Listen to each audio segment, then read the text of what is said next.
Howdy, let's talk about Blue Fire. This is a third-person platformer released in Q1 of 2021. The general reaction of the video game ᴅᴏᴇsᴜ on its release was something like this. Like Obsidian, it is beautiful, but if you play with it, you may cut yourself on its many unpolished edges. I've been in the business of doing this as a hobby for a while now, and I tend to find that stuff like this is a little bit overstated. Suppose it's not though. Which would you rather do? Lose a little blood? Or admit that a video game journalist was right? Joking aside, I enjoyed the crap out of Blue Fire. I got all this game's achievements. That never happens. But I'm going to be realistic about its strengths and weaknesses. I'm going to put it all on the table. I'm going to put spoilers on the screen to warn you that I'm going to put spoilers on this screen. And I'm going to start this promised honesty right here by telling you that writing the whole word spoilers is overselling it just a little bit. We got to take out some of this filling. That's better. It all begins with a castle hovering majestically over a shaded landscape, and, like a statistical majority of all flying characters, going Super Saiyan. I never learned why this happened. Matter of fact, I forgot about it until this exact second.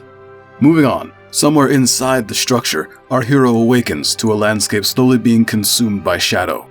The scattered robes, which the game assures us are corpses, sort of make the implication that we're one in a series of many. This sort of introduction has become pretty commonplace in indie games these days as a shorthand for, you are not special, you will die frequently, this game is hard. I gotta be honest with you, this struck me as kind of an aggressive opening pitch for a cel-shaded platformer released on the Switch, populated by friendly blobs, one of whom is actually dressed as a rabbit. The first few encounters illustrate that those murders are not pretend. If you decide to remain in close quarters and dodge around enemies like you might be used to, you'll probably find that managing your position can be a challenge just because of how fast the dodge is. There's also no invulnerability whatsoever after taking a hit, so if you position yourself poorly or lose track of enemies because you're so fast, you will get your salami slapped. And let me tell you, at this point I was all in. I love it when speed is given to you and the consequences of that speed are entirely on your shoulders. Shortly into exploring our surroundings, a major source of exposition materializes next to us.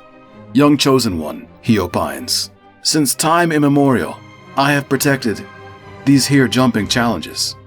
Go on, do them. They'll unlock the power of a thing that you need for a reason. And then just to flex on us, he leaves normally.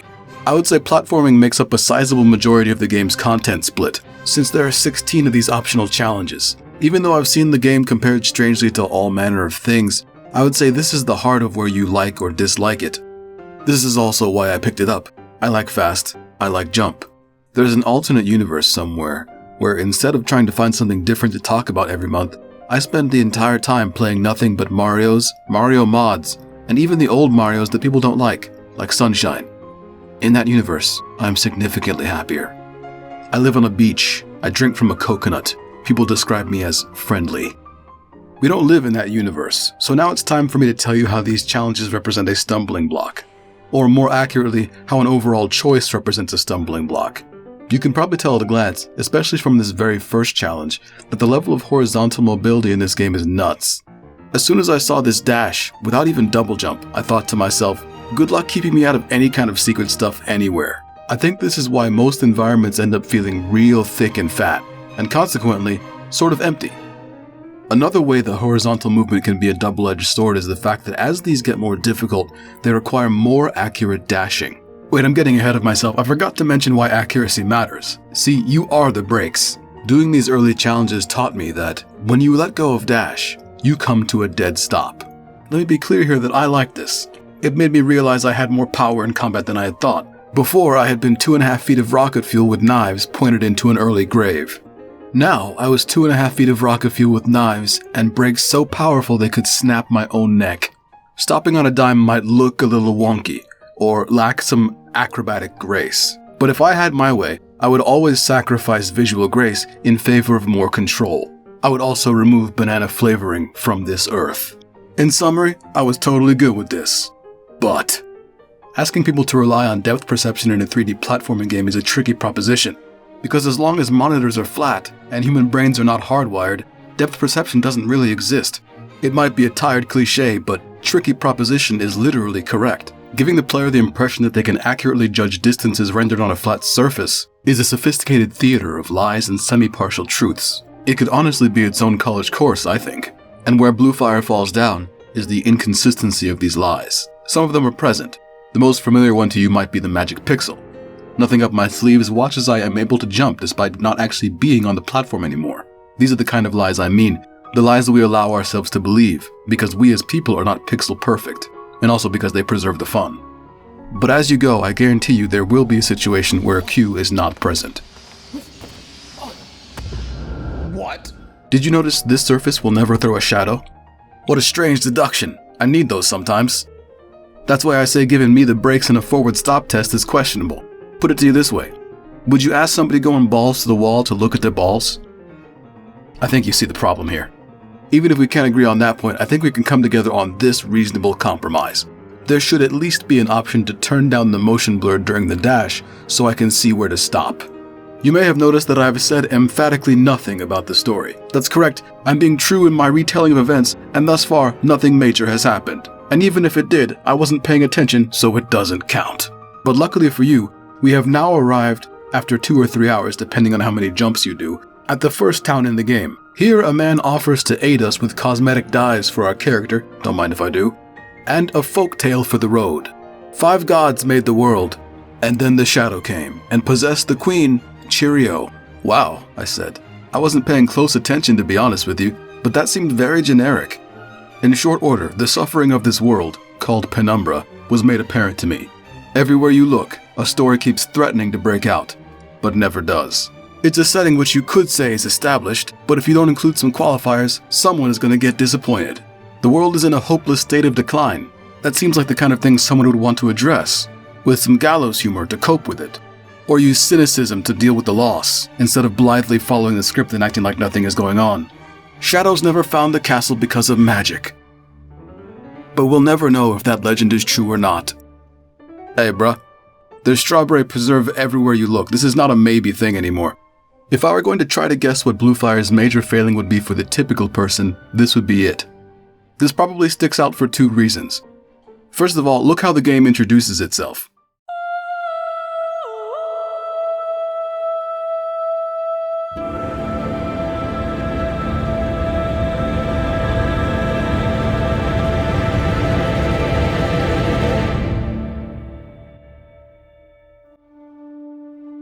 The tone, the presence. It says, pay attention, I have something memorable to tell you. If this introduction were a person, it would be a grizzled old farmer sitting in the corner of a bar, making direct eye contact with you, despite the presence of many, many other people. Yeah, see? You don't even want to hear the rest of the review, this is too intense. Let's lighten it up. Jeez. Okay, so, the other thing that makes this softball of a world stick out is that this game is a lightning rod for comparisons. You can see it in a lot of the design choices, right? Let's start by judging a book by its cover. Little dude, mask and a cape, seems to have a magic spirit somehow. Alright, we're gonna say it together. Say it with me now. Oh, yeah, of course. But drawing this comparison, this is not a win for you, Bluefire. This is an eternal L. Because one of the best things Hollow Knight did was its storytelling through the world. It really created an inhabited locale. Take the time to reflect and realize its downfall. And in a couple of cases, I would say, Bluefire draws these comparisons to itself for no overall gain. Here, stop me if you've heard this one before. You die, you drop your currency. You don't pick up the currency before you die again, and it's gone forever. Woo! Maybe I'm alone in this, but for me there was a reason this worked so well in the first place. And that reason is, executing the combat, actually getting into the moment-to-moment was not that complicated. The bigger issue would be traps, enemy placement, groups. So the foreknowledge of what was coming ahead would sometimes be more valuable than the currency you had lost. It teaches you patience, learn what's coming. Hey, I got a question for you. Let's say your game is fast and a little bit more on the reaction side. How are you supposed to learn to have faster reactions? What you need is practice, and you get penalized for it. Here's how I know for sure this is out of place. Inside of these instance jumping challenges, this doesn't exist. There is no death. So you tell me that when agility and execution is the focus, this would be kind of frustrating, but in the overworld, there's enough stuff to keep it engaging with traps and stuff that people need to go through the same area multiple times? I feel like everyone I know can point to a game where this was slapped on for no reason other than Granddad did it.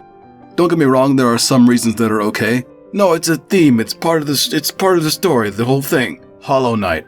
They said they were making a Souls-like, so they had to. The Surge. I think it might be a theme, I don't actually know what's going on. Blasphemous.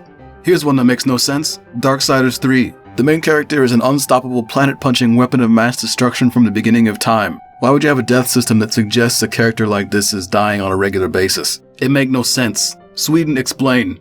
I don't even know why I'm explaining this in such detail. It's not like this got me. I didn't lose anything to this mechanic. No, I do know. It's a silly inclusion. Why would you do it? It just reminds me of when I was younger, and my moms would be like, "You weren't thinking, were you?" And I'd be like, "Nah." Well, that, and this is a bigger problem than you realize. Nobody has any qualms about doing this right now. It is everywhere. As a matter of fact, I'm gonna report on this live. I'm going out there in the field. I'm not gonna have to go very far. You can't escape this. You can't stop people from doing it. There's one. Sir! Sir! Sir, do you have time for a quick interview? Alright, I just want to ask you a hypothetical question, alright? Alright, so hypothetically, let's say you're at the DMV, right? You're getting some paperwork done, okay? Okay, and so partway through you realize that you forgot your wallet at home. You got no ID on you. Okay, alright, so that means you gotta go home and get it, right? And fight through the whole DMV all over again? Right, and so if you don't, that means that means your license is gone forever, right? They'll take it. Sir, when was the last time you felt the spark of an original thought? We're all complicit in this. Where does it end? Sorry, I went on a digression there. Somewhere around the third or fourth example I just gave, we should have been talking about how we've been freeing gods from the corruption of the shadow. And in return they've been bestowing upon us a blessing of simple country world building, just like Ma used to make. A bunch of gods controlled all the elements and made the world. One of them decided to be evil. Thank you, yes, that does line up identically with my experience thus far. I did say we were saving gods. That plural is technically required. We free exactly 2. Right after the second god, we take a hard left into opening the gate to the big stankness and saving the day. She summoned 3 lords to protect her, kill them to unseal the gate. The gods thing it's done now, we're 86 gods. Whatever you say, man. Just give me more buzzsaw, that's all I care about, TBH. I'm reluctant to continue going over this because I could see a patch sometime in the next year to add maybe an hour or 2 of new content.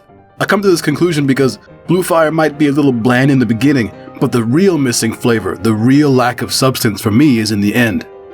They got more dropped plots in this joint than J.J. Abrams with a hole in his pocket. Why is the main character magic? What's the deal with all the photocopying? If you complete all the voids, you receive a blessing of unnamed mystical entities, which is entirely cosmetic. A guy goes, "I'm not done yet, come back later," and never finishes. Killing the last few bosses gives you untranslated wingdings. You know, I don't have the greatest attention to detail, so there's a possibility that there's a conclusion to some of these that I'm missing, but I am about 98.3% sure that there isn't. Here's the capper for me. Throughout the map there's flutists. Flautists? Flute men. And you get small touches of flute in all the music. There's a quest to reunite all of them. And I thought, oh sweet, whoever did the music seems to be pretty into it, so they must have put this in here as a chance for them to assert dominance. Reuniting all of the fluters gives you a chance to hear them tuning up. That's gotta be the metaphor of the day for Blue Fire as of revision 3.1.8. An expectant audience and a warm-up.